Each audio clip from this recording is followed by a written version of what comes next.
our new elective, Introduction to Engineering, we're actually going with a McGraw-Hill book also. And because, again, we're trying to keep different platforms to a minimum. So we wanted to use a similar platform for learning as far as the ebook, the online components, and there's just the way the chapters in the books are set up. Makes things a little easier. And it continues on with the same kind of, here's a phenomena, let's learn about why the phenomena happens, then we revisit it at the end. And then our AP courses, so AP Biology, AP Environmental Science, we're going again with a recommended one from the College Board. And actually we've used this book, Biology in Focus. Is kind of a new Campbell book. The old AP Biology book was about this thick, and it was comprehensive, and it was too much. AP standards for biology changed about 2 years ago, and they kind of reduced some of the number of standards, but they went deeper into them. And so this book aligns with the new standards, which is what we were looking for. Environmental Science, went with Cengage. Oh, excuse me, this is Pearson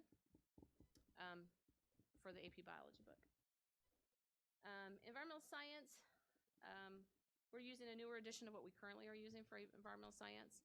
And again, this is probably the top one across the country for AP Environmental Science. It's very comprehensive. It's aligned very well to the standards. And it has an online component through Cengage. And then our Introduction to Biotechnology, another new course in our department. We are using Introduction to Biotechnology, Science for New Millennium, and it is actually a different publishing house. It's through Paradigm Publishing House. And there currently are 2 high school biotechnology textbooks. And this one's much more reader-friendly and much more project-based. It's a case-based program. Every chapter and every unit starts with a case, and it goes through all the biotechnology components of medical, research, agriculture, engineering, every component that you would use biotechnology lab skills in, because this is a lab skills course. This is how to work in a lab, regardless of the content. The skills are the same, but it allows all of that understanding, and it brings them all in. I think I'm done. I was told I had like 5 minutes. So I was like, hurry in. I was. Yeah, I'm done. Questions? So is any of this online form, or is this all? Yeah. All of these have ebooks, so they're all online. Except this book. It's not completely 100% online because it's got a lot of steps and activities built into the textbook itself. But sorry, I'm going back. All of the McGraw-Hill have an ebook attached to them, and in our proposal, we've asked for a class set in some of the textbooks so we can put some in the library in case students don't have access to internet when they're home and things. But with our one-to-one adoption, we're going with majority ebooks. And that was one of the reasons we liked McGraw-Hill, because all of the curriculum that we were looking for has an ebook aligned to it. With the exception of the AP Biology, we went with the kind of the A+ books that we know are aligned to the new standards for the biology, and then the environmental science. And they have an ebook component, but it's not as comprehensive. So Janice, thank you to you and the science team for your patience. Oh, yeah. Because I know that we've been waiting a while to get some curriculum. Yeah. The question I have is, did you feel like your options had good alignment with the next gen standards, or did you kind of have to say, well, it's the best we're going to get? Well, next gen is really have kind of 3 components, and one of the components is the content standards, and these are all very well aligned to that. And then the other 2 are really the process of how you teach to those standards and how students understand and use those standards. And these all allow for that implementation of giving the students a phenomena, having them understand it, and then revisit it so then they explain it in terms that they constructed, in information that they learned. So it's very well aligned to that teaching style. Particularly for the honors biology, the chemistry, and the physics, those are all project-based in that there is a project, a STEM project for pretty much every chapter, and then one large one for each unit. And and that's really aligned to next gen well. We looked at several publishing houses, and quite a few of them just didn't have anything really that was anything new. It was the same old stuff. And so these were really probably the best aligned. I wouldn't say anything's 100%. Sure. But from what we had out there, these were definitely the best. And we don't feel that we were having to settle for something. Okay. We were pretty happy with everything that's out there that we've recommended. I don't think anybody has any complaints about it from the people that reviewed and piloted it. We spent, geez, it seems like the whole year doing this. We started doing it in September, and we piloted things and reviewed things all the way through January. And then February we came back, we met. April we came back, we met, and finally we were done in April, and that's when we recommended stuff. Good.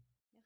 You kind of touched on it early on, that some will update. So when you have these ebooks, will they then update as some standards change? Will they update their online information so that you still have semi-updated standards?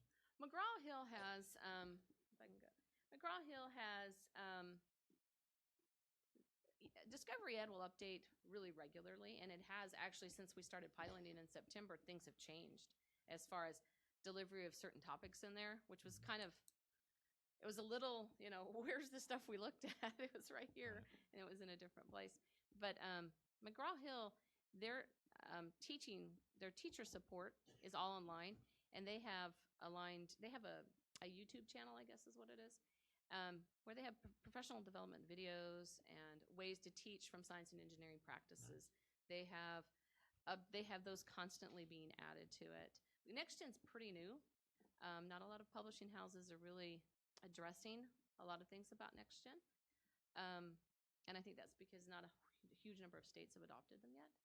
But the standards are in very well in these books. And I think McGraw-Hill is addressing this as it goes on in their professional development videos. They have constantly professional development articles and how to teach from different cross-cutting concepts and science and engineering practices. We give really good examples for that. Good. So how satisfied were you overall, Janice? Thank you for the presentation. With the whole implementation, the process, district support, the involvement of the entire team at the high school. I mean, the whole process, did it go okay? Yeah, I think it did. There's always some disagreements as to which is the best, which one do we like the best, which one do, we don't like the best. But I think overall, everyone's happy, especially now that we're kind of through the process. And those long discussions that tend to get a little bit, I think this is the best publisher, and maybe I disagree with you and why, and kind of working those things out. But I think overall it went well. Yeah. Thank you. The snow days didn't help. That kind of threw us off. Right. Chris, I have a question about adoption for this. Is this being considered for adoption tonight, or will it be in consent agenda next board meeting? What's your comment on that, Pete? I might be jumping the gun, sorry. No, I think our preference would be that it would be in consent agenda at the next time, so that would give Gina and I an opportunity to get a little tighter number attached to it so that the board is comfortable with that piece as well. Okay. Great.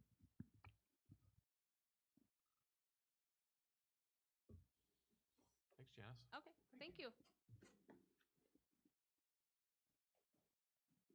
Okay. Could I offer just one additional comment? I just wanted to recognize Janice for her work and Mr. Vergara and his team at the high school, because I think what I heard tonight is consistent with what they've demonstrated is a commitment to the one-to-one initiative by the district and identifying resources for students and teachers that leverage that tool, a commitment to rigor at the high school and offering increased AP opportunities in college in the classroom for all of our students, a move towards project-based learning and just a different way of thinking about how to deliver instruction. And then I think they were really mindful about coherence, and this was really driven by OHS and spearheaded by Janice and the science department. So they should be recognized for the hard work they put into this. They've been waiting for a while, so they worked really hard on this. Good. Thank you. Thank you, Janice. Okay. With that, we'll move on to item C1, consent agenda. If you've had an opportunity to review the consent agenda, I'll accept a motion to approve.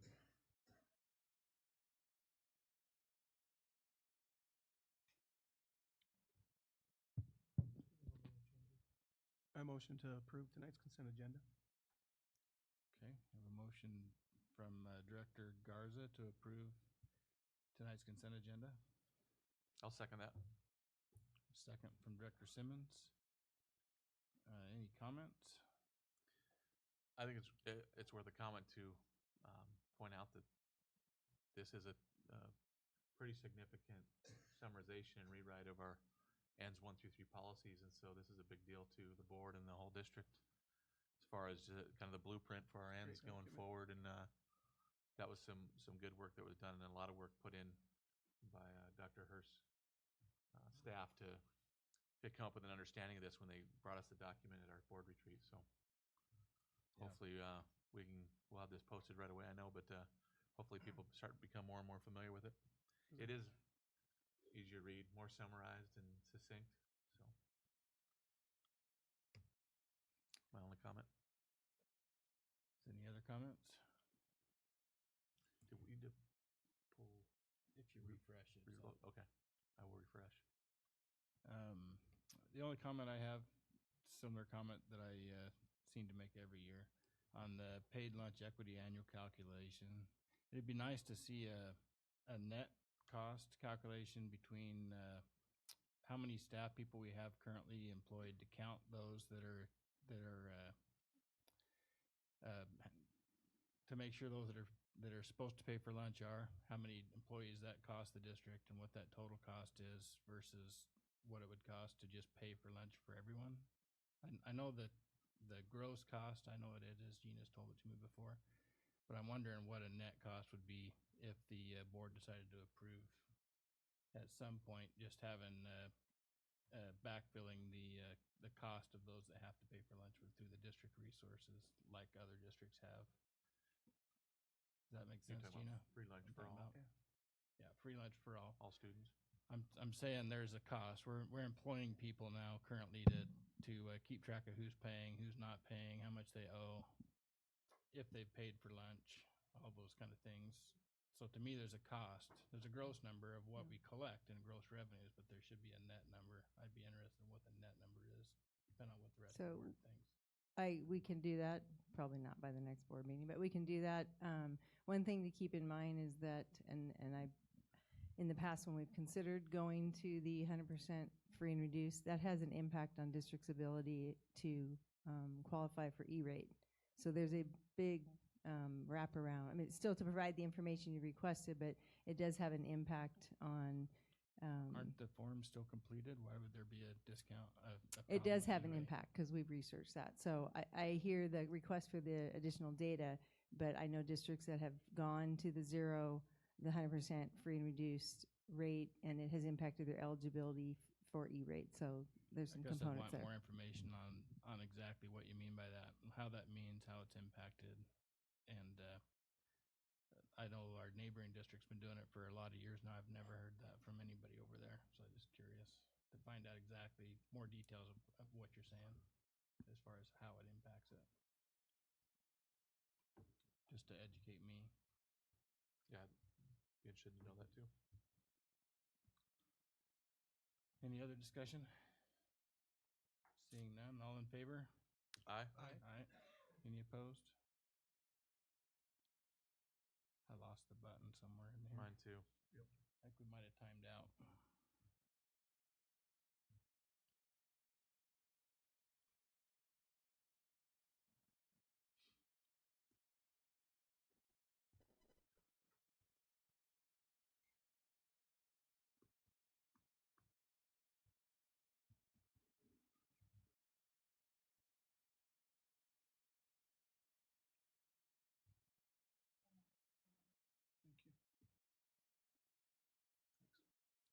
So we're good?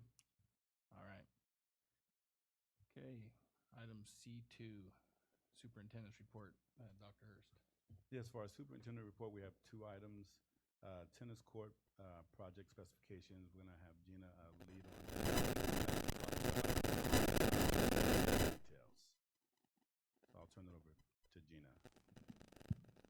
Okay, I may have to, no pun intended, give a backhand back to you because Dale, our architect who's on standby, will not be available till 7:30. So the specifications that have been included, if there are some board questions, I will contact Dale Gephardt. But Great. So Back back to to you. me. So I'll talk about the graduation details, and if we can pull open those documents, and we'll just walk through just some items. I will share that there was a graduation meeting with Mr. Vergara and his staff, and they've been doing an amazing job in making sure that we have a world-class graduation for Othello High School. The team has been working extremely hard, the counselors and the staff and himself. And as you can see, they're working very hard to make sure that we have a quality graduation that's also has translation available. We're looking at what that is going to look like for our families. So we have some ideas that we're proposing and kicking around right now, but that will certainly be available for our parents who are speaking Spanish. But also, it will be within an hour time frame is what we're looking at for the graduation at Othello. So this is coming from their staff, and they're very confident in that, and I'm confident in them that they're going to pull it off with a world-class graduation ceremony with translation available for our parents. And again, we're looking at what that translation is going to look like. Without going into the fine details of the actual program, we are also scheduled to meet with the Desert Oasis to have the same type of meeting, same expectations, also world-class graduation ceremony. But I wanted to open up the graduation details and just share some of the things that we have discussed. So some of the things that we went over just to highlight, looking at number 3, really looking at the attire that we want our students to be wearing at both ceremonies, making sure that it's professional. So we talked about dress or nice slacks, a nice top for young ladies, and men wearing slacks, nice shirts. So not like California where you're wearing flip-flops and shorts.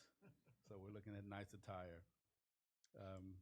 Looking at number 4, we talked about the hats and the cowboy hats and baseball caps and so on and so forth. The only thing we're permitting is graduation caps. So that's what we're going for. No writing, no adornments, nothing like that. Just a classy graduation ceremony. No sunglasses. We wanted to highlight that also. Looking at number 5, we talked about no silly string keying in on during the graduation ceremony, but after the graduation ceremony, that's certainly fine. One of the big things we talked about was the balloons. From my understanding, parents like to bring a lot of balloons. So we talked about tying those off on the exterior fences, and then there was an idea also brought up about tying it to hurdles also. So we'll make sure that that's available. Number 7, you can see Mr. Vergara and his team wanted to highlight this is going to be a classy graduation ceremony. And then we talked about on number 8, cell phones. We talked about the selfies at the step coming down, posing and doing the selfie. So cell phones can't be used during the ceremony. They must be out of sight. Even for board members? No, board members. I'm not going to be there. So. And then also we talked about certainly the safety component, making sure that we have breathalyzers on hand, so that will be available also to just check our students. There will be a check also of the students, just to ensure that, again, it's a first-rate, world-class, classy graduation, no balloons or beach balls or anything like that we typically see in California at a ceremony. And I'm assured that doesn't happen here, so we don't have anything to worry about. And then, again, they have a process in place where they can pick up their diploma on Monday after graduation. So we wanted to just make sure that we updated the board on what's going on. There will be a preferential seating available also for dignitaries, for those who come for the board and their wives. So these are our graduation details, and again, we're excited about this being my first ceremony here in Othello and celebrating and it being a world-class graduation service. So hats off to Mr. Vergara and his team. Just a question for the planning aspect of it. I don't expect it's going to get rained out, but if it does, based on that alternate, I will not be in town. So Are you good, Mike? It's fine. All right. Okay. On Saturday? Yes. If it rains out, it'll be on Saturday. There hasn't been any rain this year. I wouldn't have to worry about it. We had really predictable weather, so I think we're good. Okay, so. Okay, ready so for Gina? let's see if, I'm sure there's gonna be questions. Okay, let me get him online.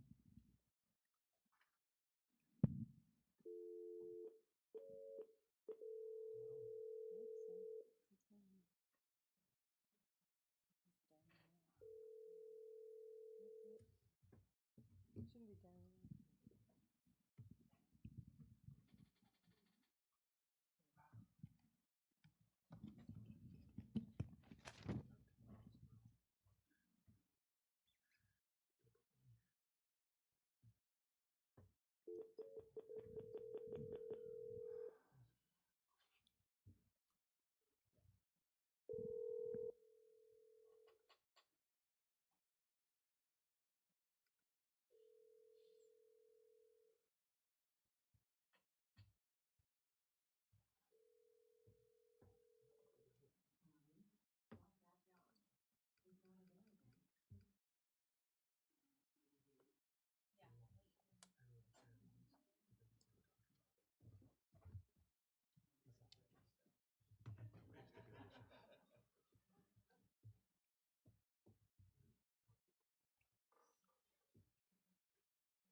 Do you have any questions just for Gina? Or are they gonna be all to the architect? And you guys ask all the questions.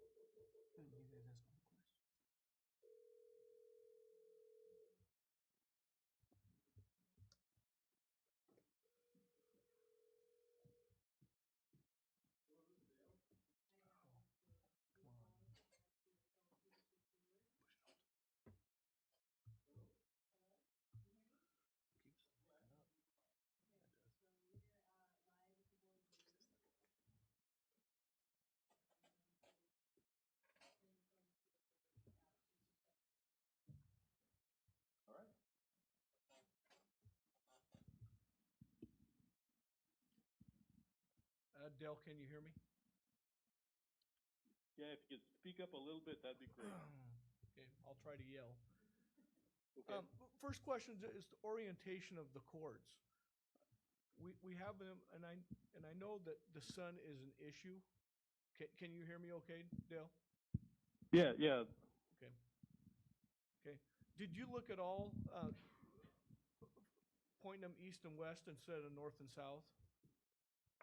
Yeah, and so basically, two courts are a 120-foot square.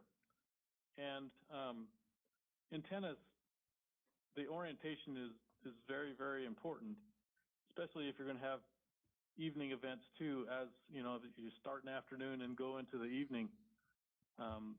One player would definitely have an advantage, you know, if they're not looking into the sun. So to be honest with you, I don't know that I've seen east-west courts, just because it's so important with being able to see the ball in the evening and early morning times of the day.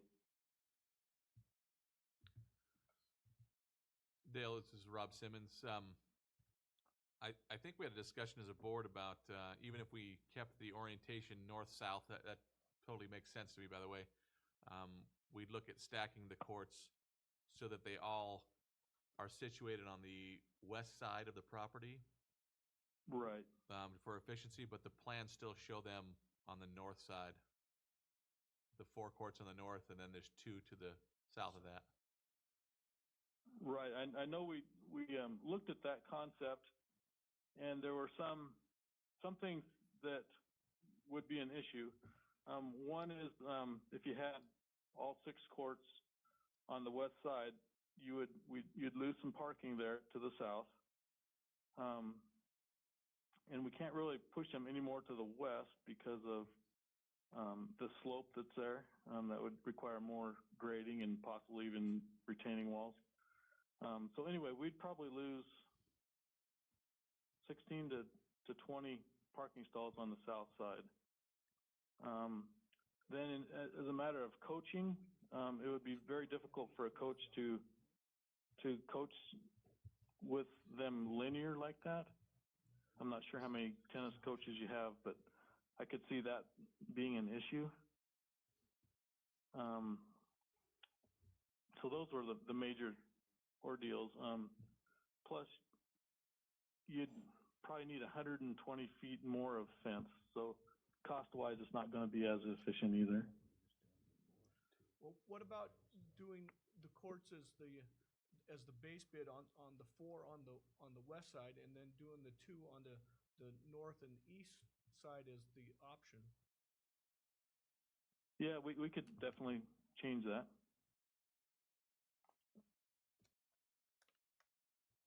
I guess the way I look at what would be your it, reasoning for doing that? Well, part of it is if we only go with 4 courts, and I'm not sure if that's what we're doing or not, but we can actually have additional parking on that east side, and then also access to the football field. Okay. So typically when you use something like for parking and you designate it as parking, you're going to have to improve it with asphalt. I know that, well, either that or you have to make sure that the city's aware of it, and we'd have to address stormwater runoff and et cetera. So by using the existing parking, I know that cost-wise, it's more efficient. The stormwater is probably grandfathered in, as opposed to now the way we're required to treat the stormwater off of parking lots. So that might be a consideration too, is, you know, how would the city feel about that? If we pose that to them and say, you know, are you going to be all right with this? Basically, I'm thinking this overflow parking, is that right? Correct. You know, they might be fine with it. I know we've done it at the elementary school with HEDIS. Right. But this is already being used as a parking for the buses. It has been for the last 30 years. Understood, but it's a new use. I'm not sure how they would feel or how they would address it as going from buses to cars. You know, we'd have to run that by the city and see how they would approach it.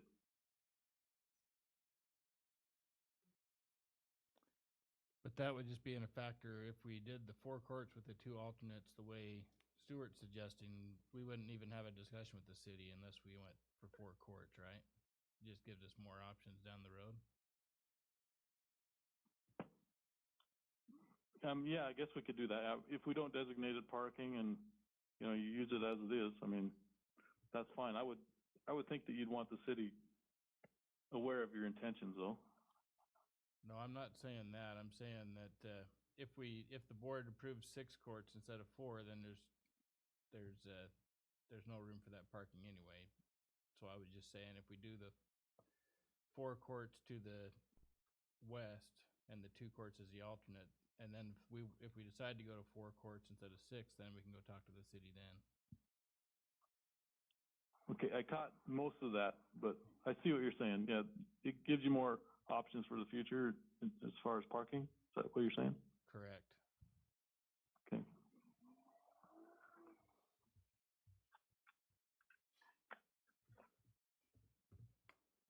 I didn't double check, Dale, but is the lighting an option or is it part of the base bid? What I did was the light fixtures are an alternate. The light bases are base bid, just so that we won't have to disturb any of the court surfacing, putting in bases later if that's the intention. We could probably make, I don't know, do you guys have a plan up? Yes, we do, or most of us. I'm looking at sheet L1.00, the construction summary. It kind of gives you an idea of what's going on. The 2 light fixtures there to the west of Court 1, what I have labeled Court 1, those we could definitely take out, and that would give you that opportunity. You wouldn't have a couple light pole bases in your parking out there, I guess is what I'm trying to say. We could make those contingent on on on how much you take, whether you take all 6 or just 4, and you go to the far west courts as your base bid. So what's the size of the light bases, Dale? They're probably, let's see, I believe I'd have to look at detail, but I believe they're 2-foot diameter, and then you have all the compaction and such around that to get those in there. They're usually quite deep, like 6-8 feet deep. So it's a pretty good earth disturbance.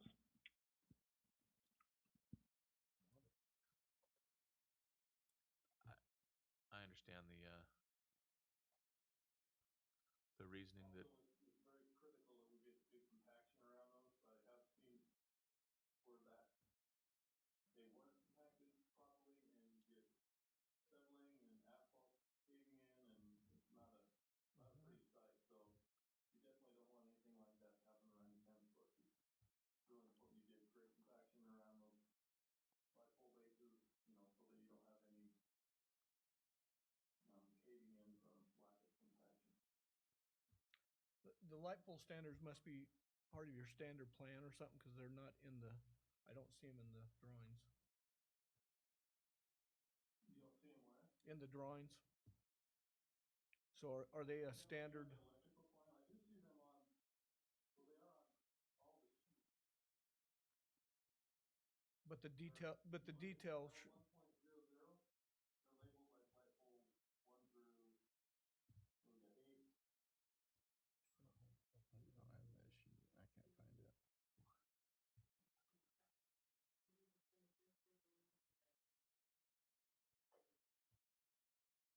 Okay. Okay, that's fine. And then on the layout plan, At least now I know I'm not crazy. they're identified and located on that with northern and eastern. Yeah, I show them on all the plans. They're all on the grading plan as well. I think most of us are looking at attachment M3.02. Okay, that's mechanical. There'd be electrical plan that you need to look at, but they're easiest to see on L1.00. That would be in the site plan. Okay.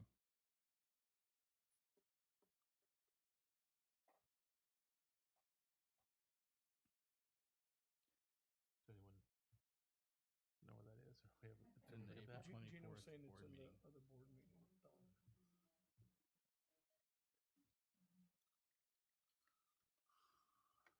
Should be looking at the plans dated May 22nd. They wouldn't be in the April 24th meeting then. Correct? Find it.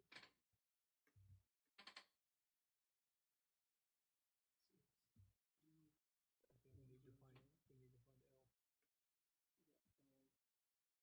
Do you guys have the wrong drawing?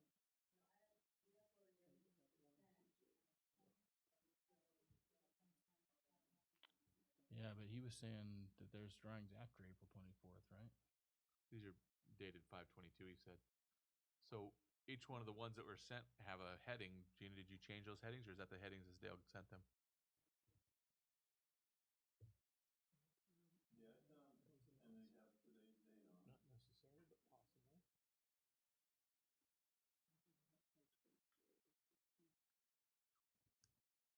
Those usually reference, if you go to another sheet.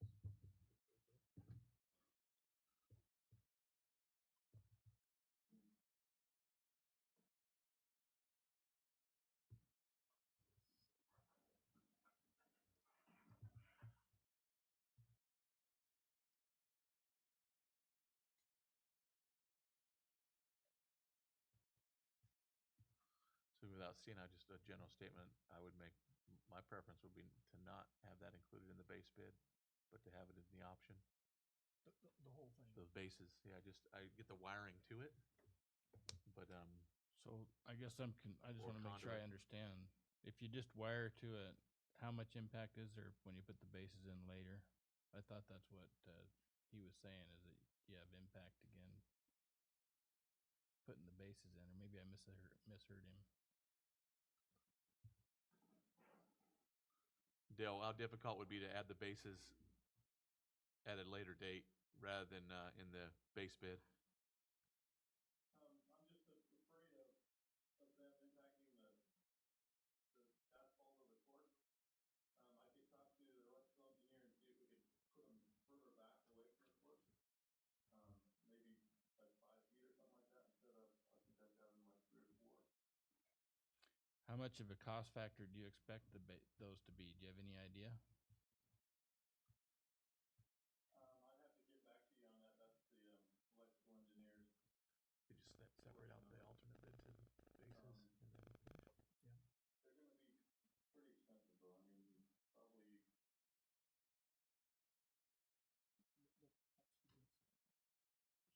I shouldn't guess. I'm not going to guess. It's probably a good idea not to guess, because we'll hold you to it if you're low. So what about having 2 alternates that deal with the lights? One alternate being just the bases and the other alternate being the poles with fixtures? Yeah, we could definitely do that. I'd prefer that myself. I don't know what Okay. the rest of the board thinks. So do we have a pretty good timeline now of when we're planning to go to bid, when the bids are going to be in and all that? When we expect to be moving, Gina?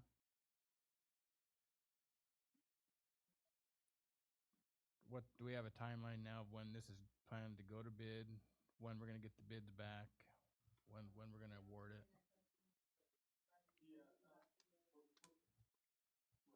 we're actually waiting on you guys a little bit. We need to do some redlining. If there's any changes from this meeting, we'll have to address those. We were thinking that we could only go out to bid like the 2nd of June. If we get quick responses and a clear direction and go from there. We probably look at 2 to 3 week bid period.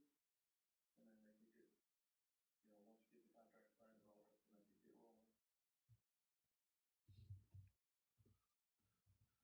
How do you feel about the rest of the documents, Stuart? I'm fine with the rest of it. Okay, any other So questions? Just the change to what the alternate courts are going to be, and then And then the lighting, separate the lighting out into 2 bids or 2 alternates. 2 alternates. So did you everybody caught that? Are you clear with that, Dale? Our changes tonight? So you wanted an additional alternate for the light pole bases, and then the 4 west courts would be base bid, and the 2 further east courts would be the alternate. Yeah. Yes.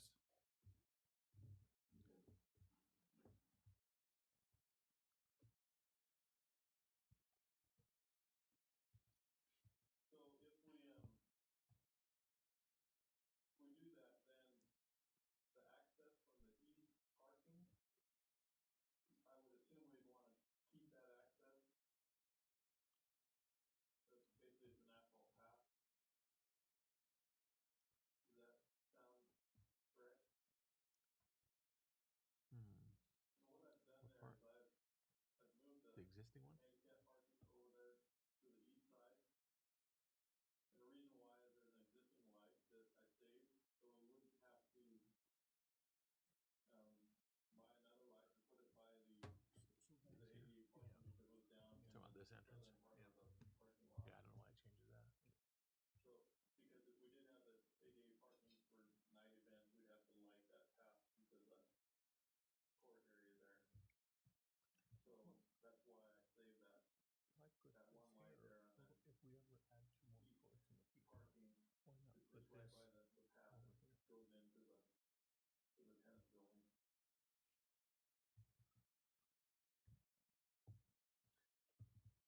Dale, I've got one more question for you. On the concession stand, did you guys look at alternate places for that? Because let's say we build the 4 courts, hypothetically build the 4 courts to the west, but in 2 years we want to build 4 courts on the east side of it. Why choose that particular location for the concession stand or changing locker rooms?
what's the base bid on that concession, locker rooms versus the alternates?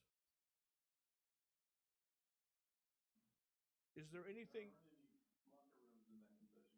Okay, so it's just concession. So what's in the base bid?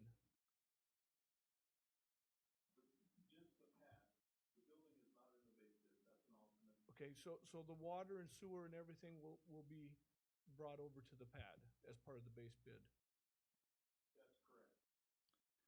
Why would we have So then, I guess infrastructure my for problem with that is alternate? if we ever want to add 2 tennis courts there and have 8 courts, we'll have to pull the pad and all the water back out, right?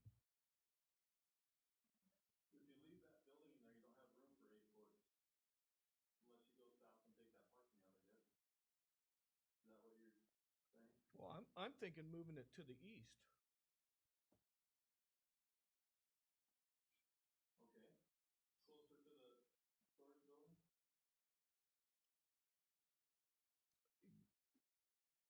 Yes. Yes, or moving it east and just slightly north. Move that concession to the east side of the 4 courts, but just on the south south end of the east side. So I have Stuart send you a picture later. Put it on the east side, but on the south end of that 4th court there to the east.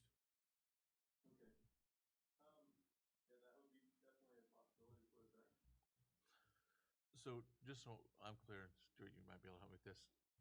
So concession stands is an alternate in our bid, but all the plumbing and pad for the concession stand is part of our base bid for the courts? Correct. I don't understand that. Can you help me understand that?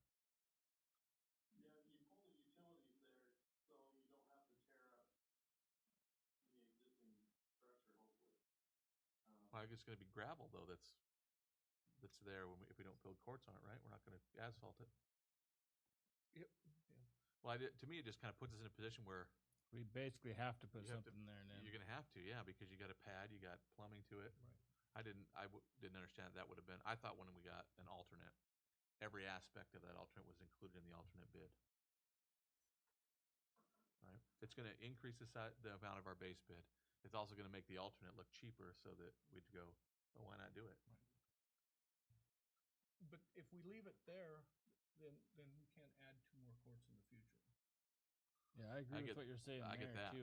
I'm with Rob though. I don't understand why we would even put the pad and all that stuff in there if we're not going to build if we're going to choose not to build the concession stand. I don't know why we're putting in all that cost in to an unknown. We don't know what we'll do down there. Feels like it takes a choice down the away a way. little bit.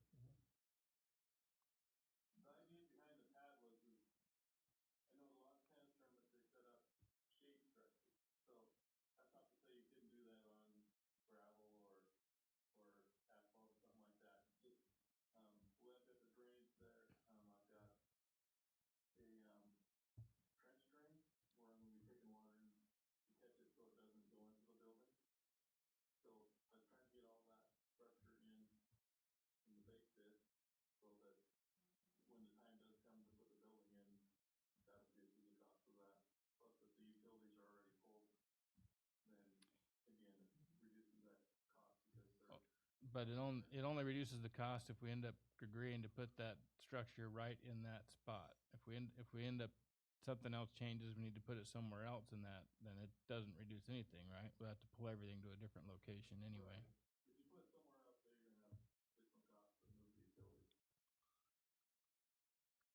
So I think I mentioned in previous meetings that I want us to have nice courts, but I want us to be able to just get what we need and not have a lot of extra stuff that we don't necessarily need or don't need today, or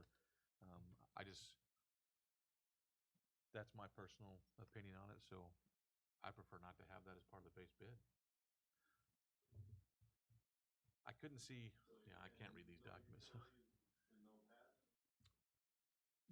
Use that, put that in the alternate.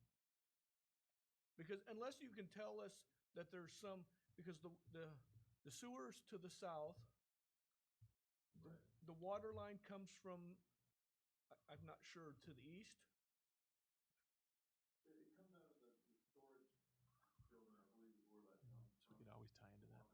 Right, so we can always tie into that later.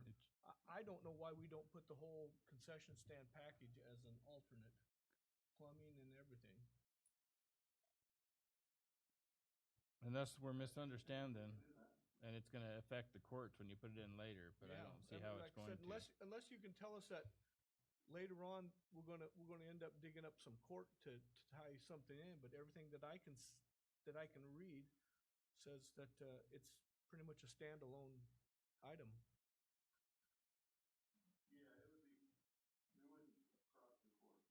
Right, so let's make the whole thing an alternate. So I have a question that I think the board and probably Jeannie could remind me, what are our alternates on this? 4 courts is a base. The alternates are 2 more courts, concessions, lights, That's anything it. else? That'd be great.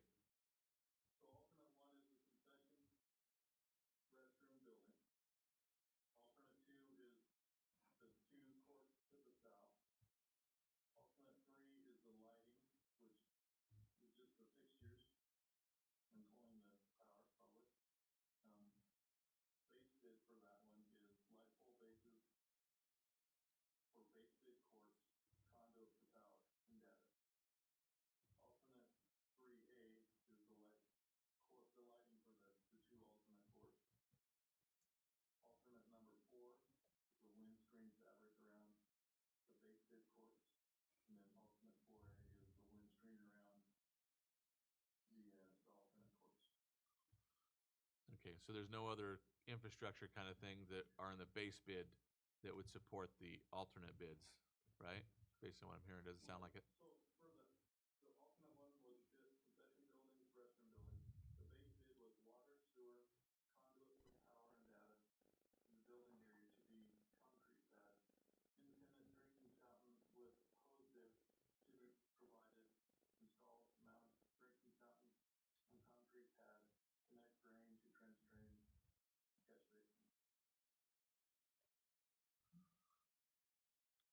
I mean, okay with the drinking fountain, but if it's gonna cost us 10,000 because of bringing water to it, I don't know if it's a good idea. Well, it's gonna cost a little bit, because if we're running it from the Right.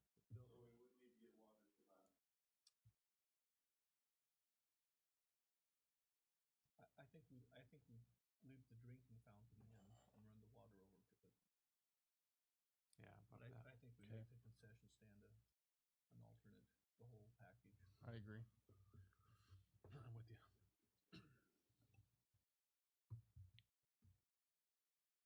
Okay. Is there anything else? No, Tony, do you wanna go over with him again one more time? So can you go through it one more time, what we've decided tonight, just so the board's making sure we're all on the same page with what you heard?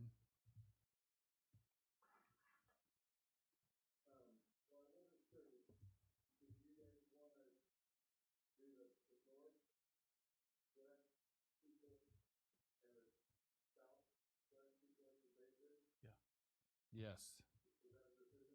Yes.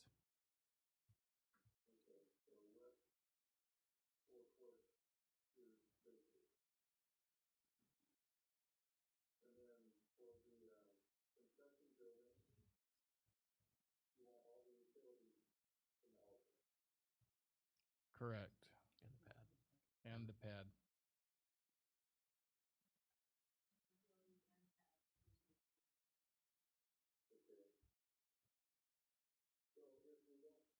Anything associated with the concession stand.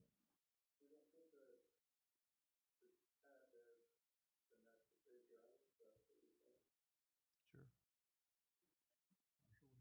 Stays It gravel. stays gravel there. Yeah, that's correct.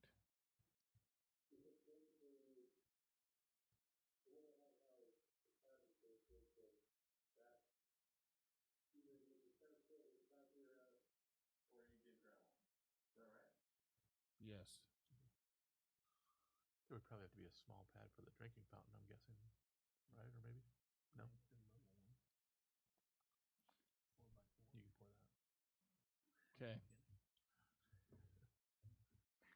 Okay, I think we've got it.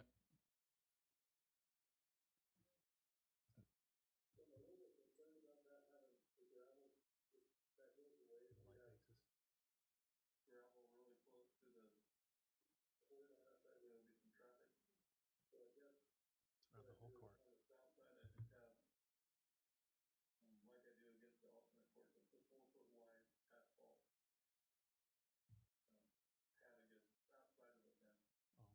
Okay.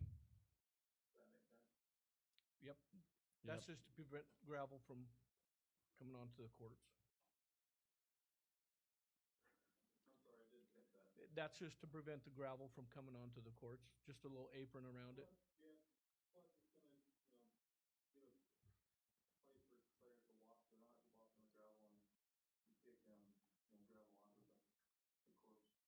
Okay, And then the lights will be the other alternate, right? The base. The light bases. I think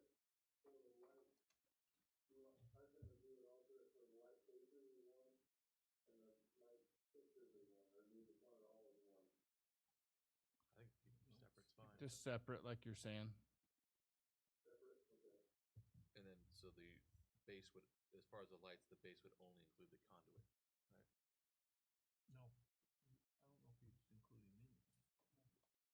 Well, the base should include the conduit. So the base would include the conduit and the wiring, and No, just no not or not the wiring, just the conduit to pull the wire through later. Because that's gonna go under the court.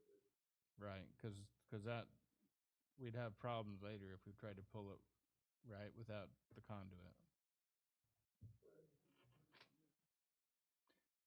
Okay. Is there any other questions? Stuart's looking at something, so I want to make sure. Nope, we're okay. We're good? Okay. All right, thanks for taking the time. I think Thanks, we're Dale. good. Thanks, Dale. Oh,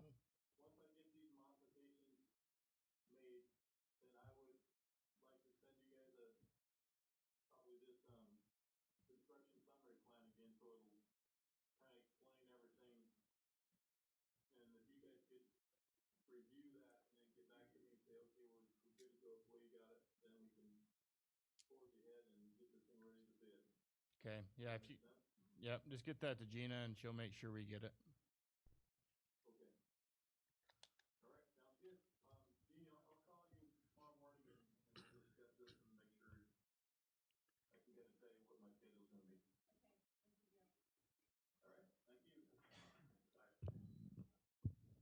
Okay, Chris, is that the end of yours? Yes, sir. Yes, sir. All right. Moving on to item C3, director discussions. We'll start with the extensive legislative report. I don't know what they're doing. So there is no report so far in the special session. And so everything, my understanding is they have committees that are still hashing out the budget. That's been the main thing, but nothing's happening really out in the open. There's a lot of legislators that aren't even in Olympia right now. I think one of the ones for me that I guess would be concerning for students is they still haven't made a full, definite decision on requirements for graduation. So I got a feeling that's going to be a bomb drop, or maybe not. Maybe they just said we're not going to make a decision this year, but because they've still been going back and forth with end of course requirements and passing ESPA for graduation requirements too. So, but there is nothing to report on. Okay. All right, student rep report. Kira. Okay. So I know Project Bridges is kind of like below that, but I'm just going to talk about it first because I That's have perfect. other more important things to discuss. No. It went really well. I mean, there's some things, of course, that you can always improve every year. So, of course, I saw that this year again. But overall, I think it went really well. We had good turnout. We had great food, great presentation, some technical difficulties, but nothing that can't be fixed. And I think it went really well. Had a couple board members there.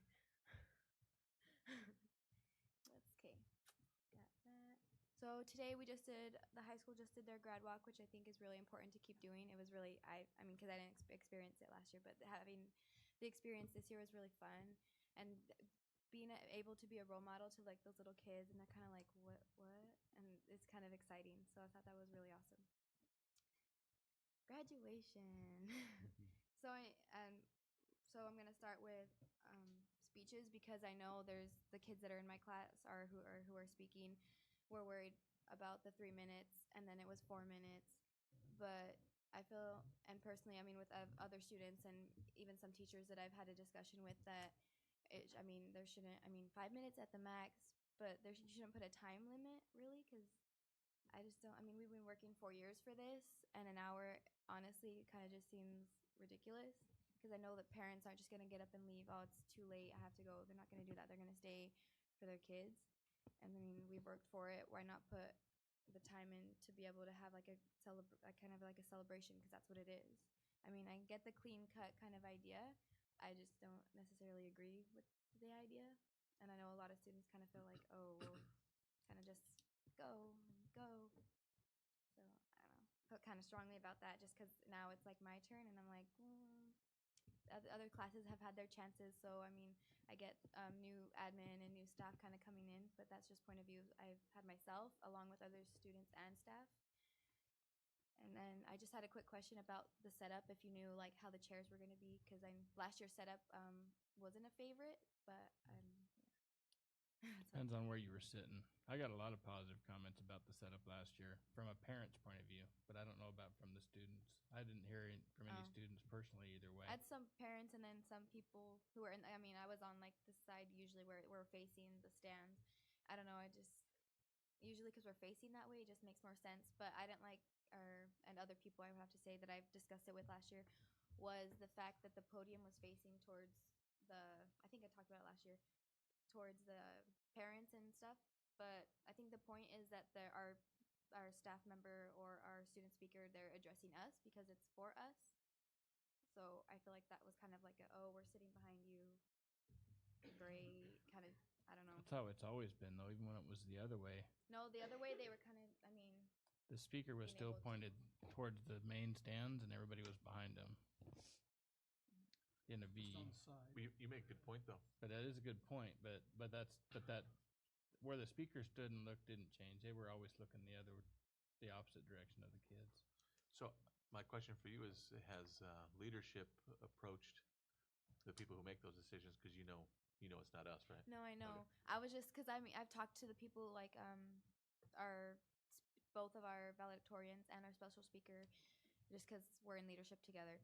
And I was like, well, I mean, they're going to go through the steps, talk to Vergara, and that's how they got the 4 minutes. All right, well, I feel like they're settling. You shouldn't have to settle for something you worked so hard for. I feel maybe 5 minutes. I mean, together, that's 15 minutes. What's 15 minutes really for, like, our time, I mean. I would guess the concern would be is one person gets up there and gives a 15-minute talk by himself. But, I mean, at least you could have restrictions. I'm not saying, like, go have a free-for-all. Just having maybe, like, 5 minutes. Because they're not going to talk that long. Some of them don't want to talk that long. But Sure. And then censoring. I've heard of complaints about Vergara censoring their speeches. I understand to a certain point, but the jokes that they put in there, it's kind of their own kind of personal touches, and that gets. I don't know. It's like personal to our class. I just feel strongly because it's like I want to have a good grad. Like I don't want to have to be like, Sure. oh, I'm stuck settling. I get, the clean cut and professional and classy, but there's parts of it where it's our class and we're all kind of different, and so we should be able to showcase that and have that communication with our class members if we're not going to ever see them again. That's all good points. I think you keep pushing your local Because school they leaders and they have. I was like, well, I can say something. I know it's not like you guys' decision. I was just mentioning it because they have talked to Vergara, and that's how that did get 4 minutes, and our counselors and stuff. But it was just a concern that I had. Talk to him again. So you're asking for 3 more minutes? Oh, well, they have 4 minutes, so like She's 5 asking for one max. more minute. Yeah, one more. Yeah, there's 3 people at 1 more minute. Right. Yeah. I mean, they're cutting. They've had to cut down. I mean, and take stuff out. So I don't know. yeah, I'm sure there's give and take there, and everybody has different opinions, but I think what you're doing is the right thing, is to continue to advocate you and your class, and I think they're all valid comments. That's all I have. I was just sitting over here, like when they were discussing it, like I have so much to say right now. Thank you. Thanks, Kara. Okay. Next item is district boundaries. Well, Sorry. You want to give a Project comment Bridges. on Project Bridges? Yeah, too? Okay. I go was ahead. waiting for that because I was going to say something, but I saw it was on there. So, Okay. yeah, I just want to make a comment. I thought Project Bridges was really good, and I just look forward to that every year. A new spin from the new um, student reps that are there as a team, and so I think it was a great thing that it was started by you guys last year, and kudos to keep it going. And I know Caden will keep it going next year, and so give her all the things you've learned from it. I'll try and Brian Wood gave me the idea to like make up like a book kind of for like the senior rep, and then Kaden I'll work with her maybe on a junior rep book, so that you kind of have like the visits and the trip and the meetings, so that it's kind of like, what do I do? So that we kind of have that. So I was like, It's a good put idea. that in there, all the things we have to do for that. So Yeah. Good. Well done. Great. Any other comments on Project Bridges? Nope, it's good to see our students rep pull that together and pull everybody, all the different schools in, and it's actually a lot of fun. It's a good sized undertaking. And some of the activities or some of the presentations got posted on social media. I was out of town and not able to make it, but I did see several of the presentations through social media, and they were all good. So, okay, so moving on to district boundaries. A few board meetings ago, we talked about as a board the possibility of adding another at-large board position. I don't know where we have all the candidates filled this year, if the board still wants to look at doing that for this election cycle, or if we want to wait until the next one. The earliest, my understanding is if the community voted to change to one at-large position, that position doesn't turn to at-large until there's another election.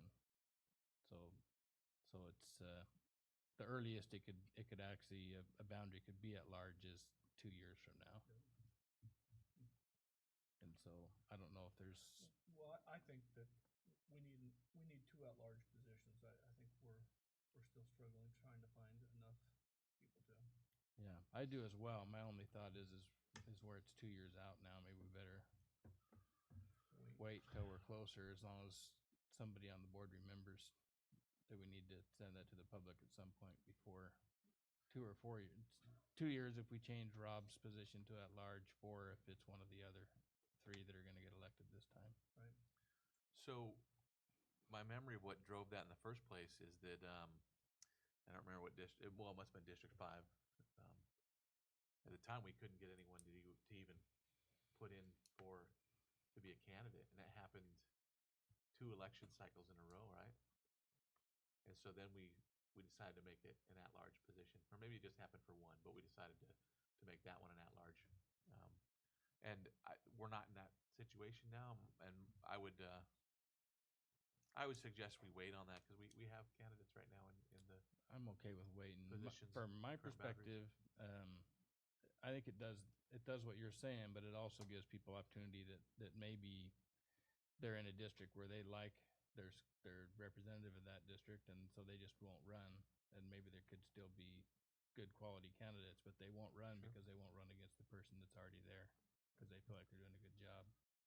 Well, it looks like we're going to have 2 new candidates or 2 new board members coming up, so I think it'd be a good discussion to have again once we have new board members on. You're good with that, Mike? board. I'm fine with waiting at this point because we have the positions filled. So. Okay. So, trying to think when we should put it back on their agenda so it doesn't get missed forever. Maybe June next year, or when does it have to go? If it went to the ballot in 2018 in November, Gina, when would we have to give them August, notice? probably. It's that far late. So I thought I saw something in the elections deal I was reading the other day that it was sooner than that, but We just want to That make sure would we be a discuss it before it's a referendum, right? So you have to do it as early. Yeah, no, a year from now. So if we start discussions in May next year, it'll be soon enough, right? Yeah, sure. Okay, so maybe, Like Dr. for the Hurst, agenda. maybe you can jot that down somewhere, because I'm sure, Put it on our board calendar if you want. because we'll have a different board president by then next year for sure. And so whoever the board president is may not remember, or may not even be here tonight, so. Yeah. Okay, next item, discussion on the website. I know we've talked about the board directors page. I was just curious as an update of when we think the changes will be made. And I've also wanted to ask the board, I'm not sure if as a board, if we gave clear direction to the technology people exactly what we all, I think individuals have said, here's what we would like, but I'm not sure we've all necessarily come to consensus. I'd hate to have them go through a bunch of work and then have the board come back as a whole and say that's not what we wanted. So I don't know if we want to have a workshop with the technology people to kind of say this is what we want, this is what we want it to look like. I can't imagine it would take very long, but So are you talking about how the school board page on the Othello Schools website doesn't necessarily have updated links, and it's a little bit clunky and kind of hard to find things sometimes? from my perspective, yeah. I agree. And I think that the library and board docs is kind of the same way, but I'd love to see if we can link specific library things to the web page to where when you click on it, it doesn't just take you into board docs, like the front page of board docs, but actually takes you to a specific area. I guess that's what I'm getting at, is I wonder if we should do a kind of a workshop where I think- everybody can say, here's what I'm thinking, and then the technology director can tell us If it's that's feasible. a good idea, or that's not gonna work, or maybe he has different ideas to make it work that we don't. Yeah. So I don't know what I'm- your guys' schedule is to do that. I can't imagine it would take more than an hour, like if we did it before the next board meeting or after that or something. Then for the next board meeting, it'll be fine with me. Sure. That is June 12th. There's a community forum. There's a board workshop. Is that, I'm all think we already confused have on one. if that's a real, That's a potential one for Community forum. no, it'd be for budget. budget. Depends on if we have We information. still for don't it. know if that one's on or not, Gina, for June 12th, the budget workshop.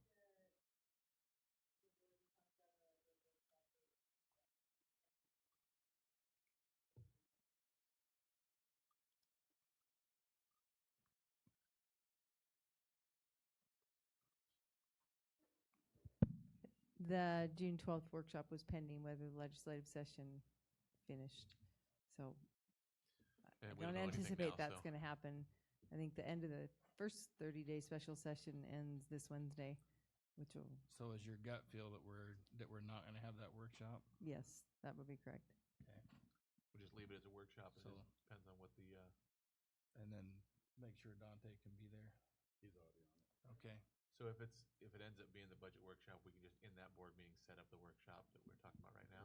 Yeah, that's what I think. So we'll leave that workshop there, and it'll be a workshop to discuss the website if it's not a budget workshop. The budget workshop takes priority, I think. I'm with Six, you. Don't you 6 guys? o'clock before the meeting. Okay. All right. Then the last item is the 17-18 calendar at the retreat. President Garza asked me to put it together, so I took some liberty to see what the board Wow, thought. that's even husky colors. That is impressive. I don't know if any of it's true, what's on here, but it looks nice. But I guess my initial thought is, and I don't know what the board feels like, but to me, in policy governance, it shows it as an item, and we've been approving it as an actual policy. I personally don't think that was ever meant to be a policy. I think it's just meant to be an addendum. The policy says we'll have a board calendar, but so I took all the stuff off the top that used to say policy, whatever it was. because it's really just, in my view, and if the board feels differently, we can put it back in. But I'm not sure it's something that needs to be approved. Our policy just says that we'll have one. And get consensus on it. I'm sure you'll need to all take a look at all the items that are in there and make sure that everything's right. Rob likes the format though, so I guess it must be okay. It's not too colorful, so it throws off my colorblind eyes when you do that. I like it. It's red and black, man. Okay, so you guys take a look at it and make sure that It's good, Tony. there's not items It takes missing. some work. Nice job. Takes a little bit of work for somebody that's not an Excel specialist. I'm sure somebody else could do it a lot faster. But, so a couple things that I just for you guys to notice that I put on there just to make sure you're okay with it Sandra is, should put it up there so everyone can see it. she had it There up it is. there. Okay, good. But, under that, that where we have, linkage, parent community linkage. Yeah. Couple things I added what GPs that we're referencing when we're visiting the parents, so you'll see GP 1 and 2. And then I added the community input at the board meetings, just so it's clear to the community that we are fulfilling that GP 1 and 2 at every board meeting. Good. There's opportunity. Then the same thing with the other required visits. I put in there what ELs and Ns, Right. which may be a discussion of some board members may have some other ELs and Ns that we're fulfilling there that I missed. Okay. I put in the ones that I think we're We're fulfilling. gonna have to study these. But just that was the main things that you guys might want to take a look at to see. I do think it would be a good idea to approve this though, as a board, as our official annual calendar at some point. But maybe we want to do it in August, right? Because this calendar starts September. Mm-hmm. Maybe look to approve this second meeting in August. That's fine with me. And then one other We'll throw it item here. to do with Forget about the board calendar. I got an email from the board member, the board president of Bellevue, who's done presentations on their annual calendar. And he asked us as the Othello board to join him in the WASDA presentation this year to give our take on how we're doing calendaring in regards to policy governance. They're not a governance district. They have that, you've seen it, I think, that big periodic table thing that they use. Oh, yeah. So I was asked to ask the board if we want to be involved in presenting with Bellevue at WASDA on how we do calendars and why we calendar a year out and all that stuff. He just felt ours would be enough different because we're doing it for policy governance, not for the same reasons he is. Are you asking if there would be someone that would sit there while you present? And I'm give not you the moral president. support? I'm pretty sure the We'll president watch will you. be presenting. Oh, I don't know. I think that he'll delegate that to you, actually. If he's attending. But anyway, I told him I would throw it out there. You guys think about it. And I'll email him back. I'll email it to Juan, and I should have sent it to Juan, but I didn't yet. Plan to bring it up How did tonight. that come up? I had emailed him a while back asking him for a copy of that, of the one that he did. And so I think that drove him to look at what we were doing or something. Because he reached out to me about it. Wonder if that happened at the same time as nomination. Yeah. But, is there any director discussions that were missed on here? Yeah, there is, and I apologize for not bringing it. It came up today. There was a question that was asked to me of a community member.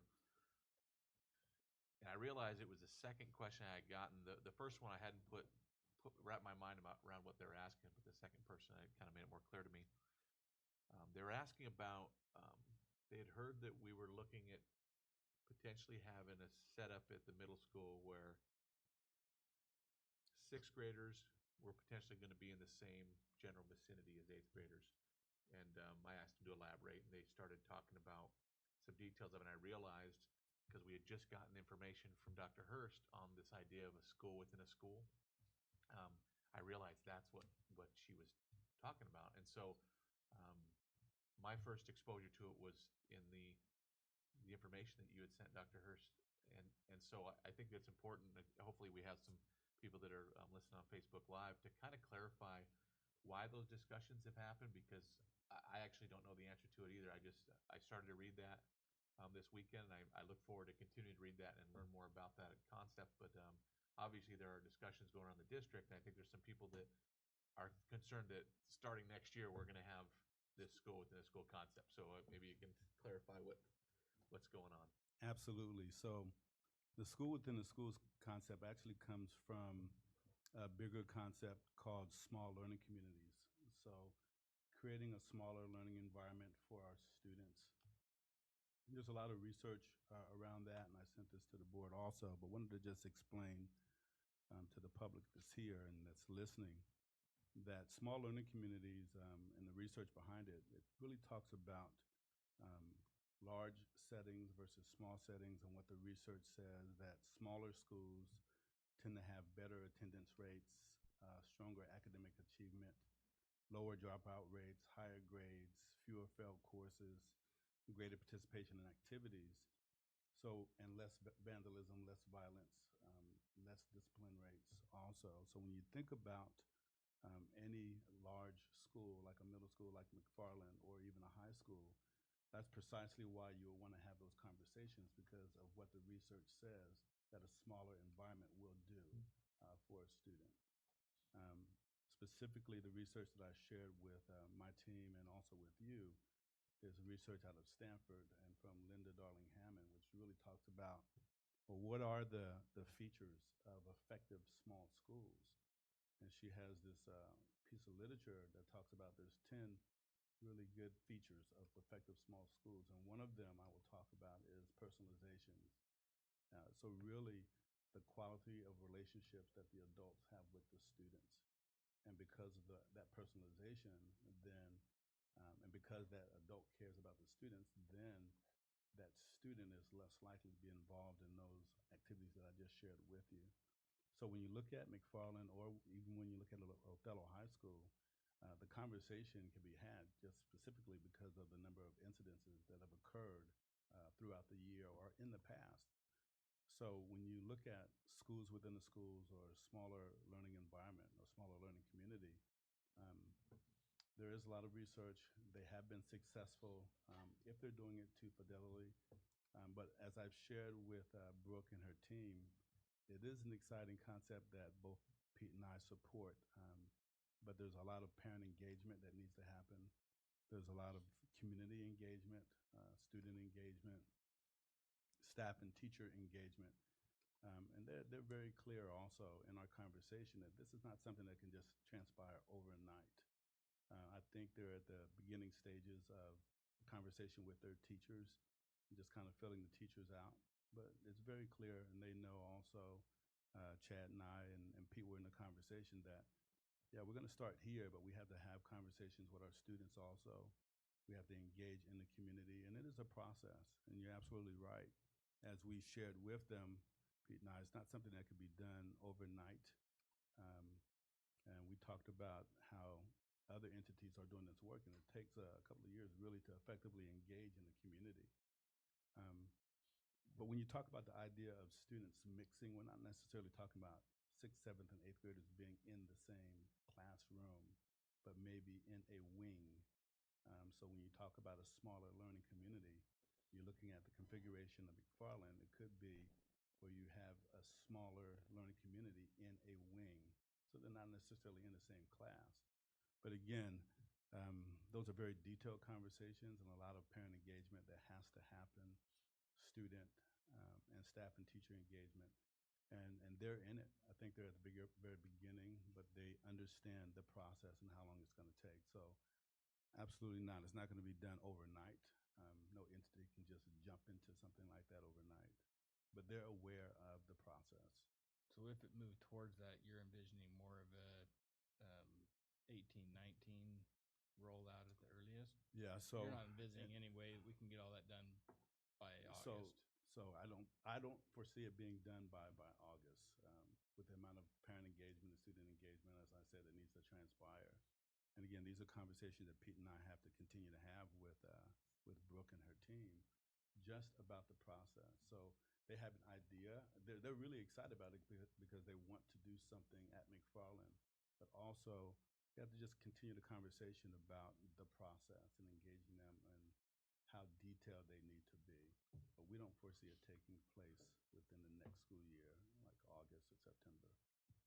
I'm with Rob. I read this information you sent. It was really intriguing to me to read it, and I'm encouraged that as a district we're looking towards all avenues that help kids. Yes. If it's good for kids, I'm glad we're at least looking at it and pursuing it, whether we end up doing it or not. Right. I'm encouraged that as a district that we're looking at all the possibilities we can have and vetting them out, finding out what's good for kids. And Absolutely. I think it's great as far as the concept of making sure we're looking at all the avenues we can to help kids. My 2 cents is that.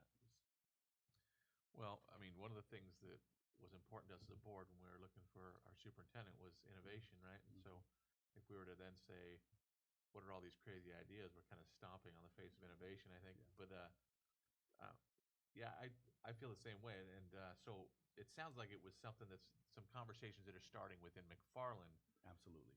that you support because you have some knowledge about it, but it's just starting the process of talking to staff and getting kind of feeling them out. So more than likely there's some staff members that are concerned about it, and so that's how some of the community members have heard about it. Well, I know that when we went, it was a big discussion when we went to a middle school from the 7-8, this idea of having 6th graders in the same building as 8th graders, and so I know that's a concern with a lot of parents, and so it's going to take a lot of education to let them know what it would look like before anyone can really say, okay, that could work or that couldn't work. They need to see what it really entails. So okay, so I will, if they're not listening, I'll make sure I let them know that it's not going to happen in August. Pete and I, we guide them through the process. So Great. Absolutely. Thank you for Yes, sir. clarifying that. Okay, is there any other items, director discussions that were missed? Okay, moving on to D1, EL16 Technology Survey. Looks like question number 1 is the superintendent will not, I don't have the top of the deal, but it says a failure to provide the board a copy of the most recent comprehensive 3-year technology plan that directs the outcomes and priorities for the expenditures of technology resources. 3 felt like we were in compliance, 1 with not in compliance, but there's no comments. So I don't know. So I'm the one who's put not in compliance, and maybe I just didn't see, I guess, Dr. Hirsch said there is no current one, but I guess that doesn't mean that there wasn't a copy of the most recent one. So maybe the most recent one was attached down there, and I didn't see it. It doesn't say in here it has to be redone every year or 3 years from today. So it was attached.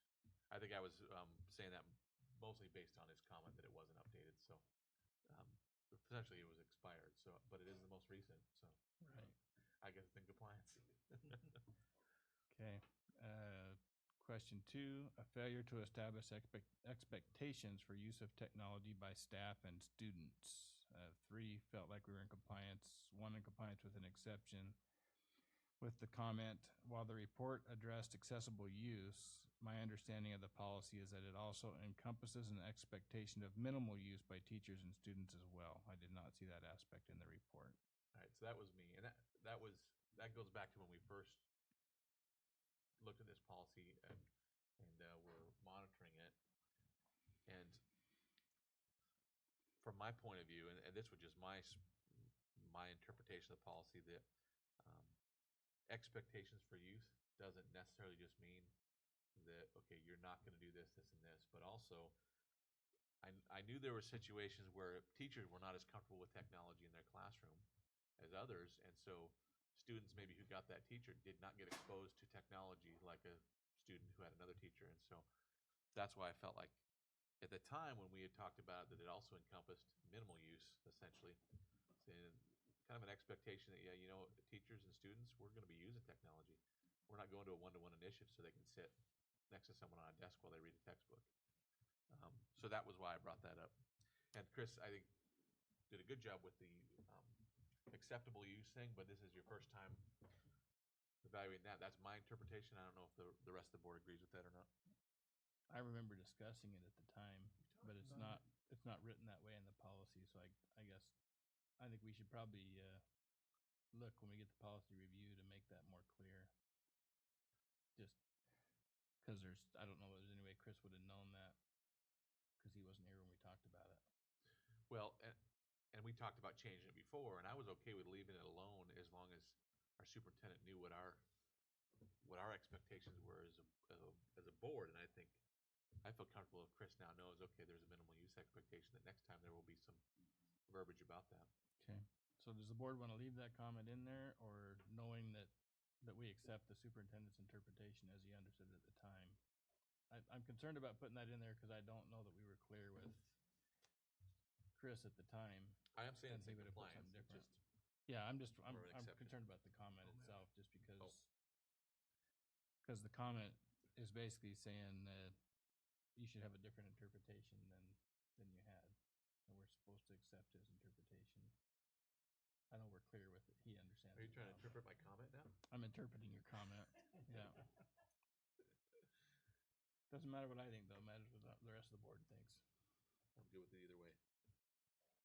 Stuart, you want to leave it in? Take it out. Take it out? Let's take it out. Okay, let's take it out. Number 3 was in compliance. Number 4 was in compliance. Number 5, a failure to provide the board the results of an annual staff survey indicating the current acceptance of the district plan. The comment 3 in compliance, 1 not in compliance. The comment is, although I believe staff has been asked about the plan, I don't recall I've seen it. Perhaps it exists. I didn't see it in the report. That's why I put the. Who chose in compliance on that? What is? Come on, guys. I think I'm gonna change mine to not in compliance on that one.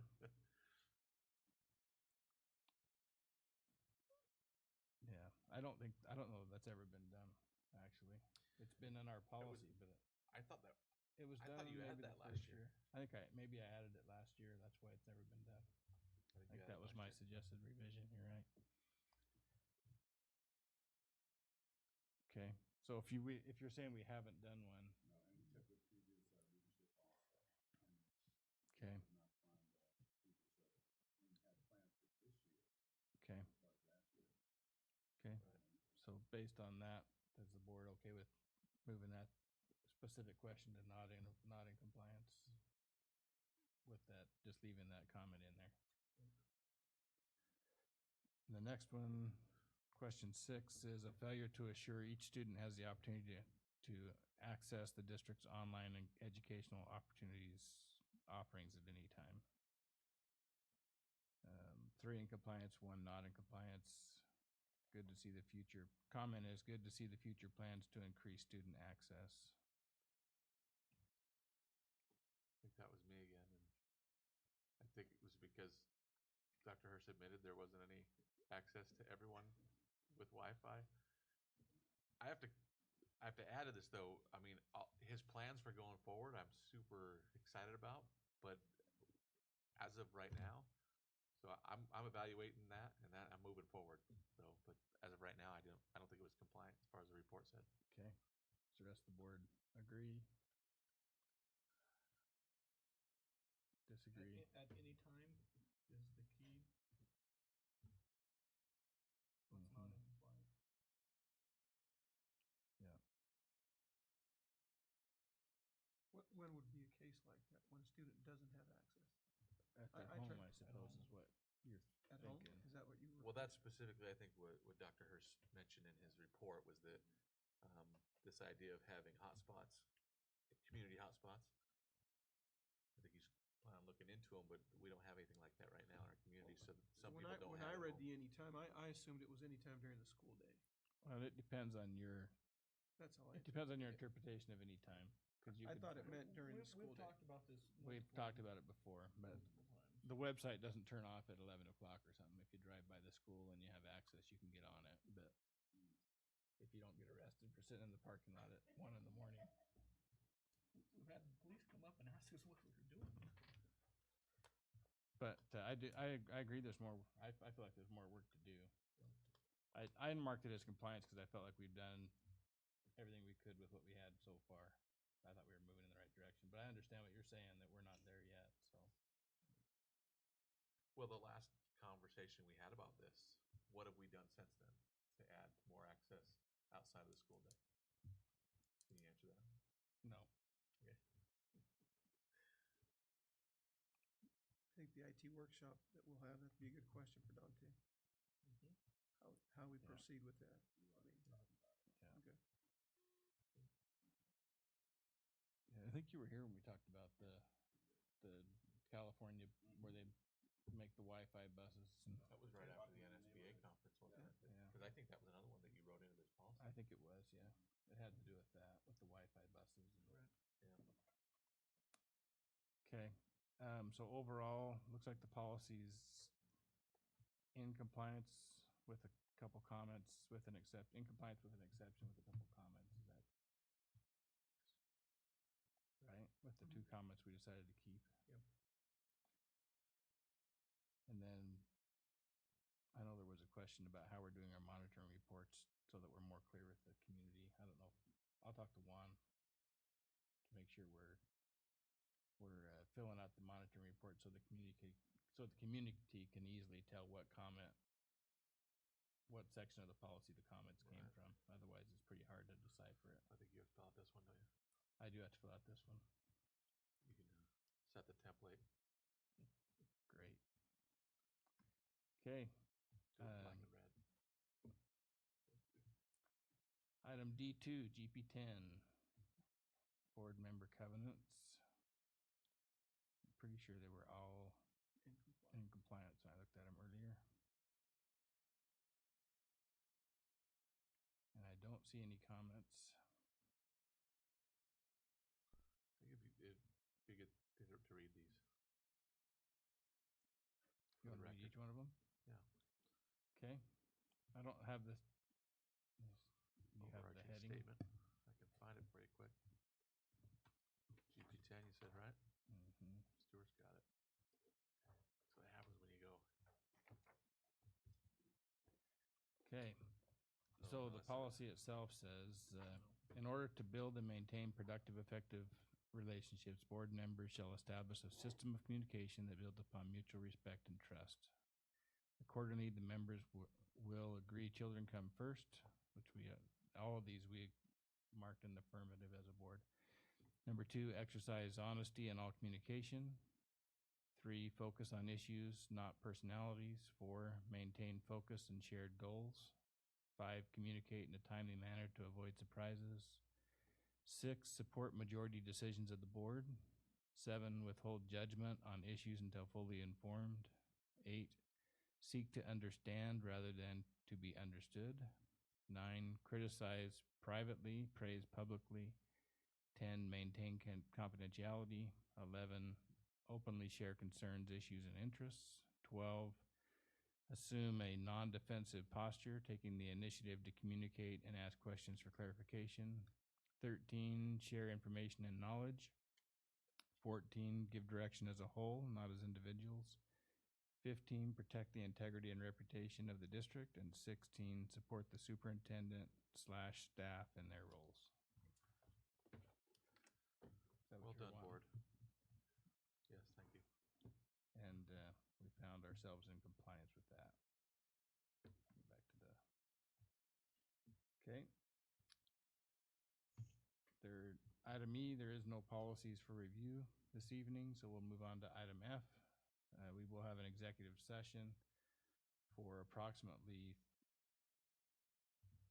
30 minutes. The first discussion will be a discussion of an 80-acre land lease, and the second discussion will be staff evaluations. So we'll take it's 8:45. We're exactly an hour late from our projected time. And we'll take a 5-minute recess and then go into executive session for 30 minutes, or be till 9:20.